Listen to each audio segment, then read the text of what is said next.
더 이상 미룰 수 없는 지구촌 최대 현안, 기후위기에 맞서기 위해 전 세계 정상들이 영국에 모였습니다.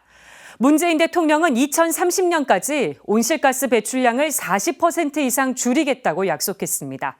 기존의 40%에서 이상이 붙었으니 아주 조금 진전된 결정입니다. 스코틀랜드 에든버러에서 맹영균 기자가 보도합니다. 제26차 UN 기후변화협약 당사국 총회 16번째 연설자로 나선 문재인 대통령이 결연한 표정으로 기조연설을 시작합니다. 자연을 위한 문 대통령의 첫 번째 약속은 2030년까지 국가 온실가스를 40% 이상 줄이겠다는 겁니다. 한국은 2030 NDC를 상향하여 2018년 대비 40% 이상 온실가스를 감축하겠습니다. 종교계는 2018년을 기준으로 한다면 50% 이상 감축해야 한다는 입장입니다. 수원교구 생태환경위원장 양기석 신부는 지난달 CPBC 뉴스에서 이런 식이라면 2050년이 돼도 탄소 중립을 이룰 수 없다는 것이 일반적인 견해라고 밝혔습니다. 하지만 40% 감축하겠다는 탄소중립위원회의 결정에서 40% 이상이란 문구가 담긴 건 고무적입니다. 문 대통령은 이어 산림보건협력에 앞장서겠다고 밝혔습니다.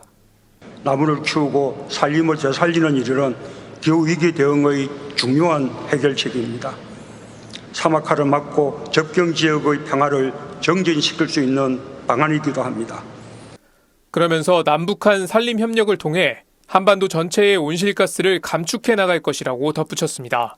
문 대통령의 세 번째 약속은 석탄 감축 노력에 동참하겠다는 것입니다. 문 대통령은 올해 말까지 추가로 2기의 석탄 발전소를 폐지할 뜻을 밝혔습니다. 깜짝 제안도 있었습니다. 문 대통령은 청년 기후 서밋의 정례적인 개최를 제안했습니다. 기후위기 당사자로 기후위기의 높은 감수성을 지닌 청년 세대의 발언권을 확대하겠다는 뜻으로 풀이됩니다. 한편 교황청에서는 국무원장 피에트로 파롤린 추기경이 COP26에 참석했습니다.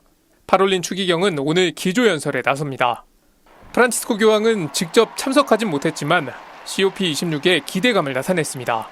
Preghiamo affinché il grido della terra e il grido dei poveri venga ascoltato, che questo incontro possa dare risposte efficaci, offrendo speranza concreta alle generazioni future.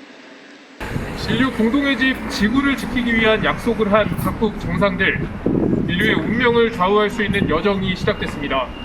스코틀랜드 에든버러에서 CPBC 맹영균입니다.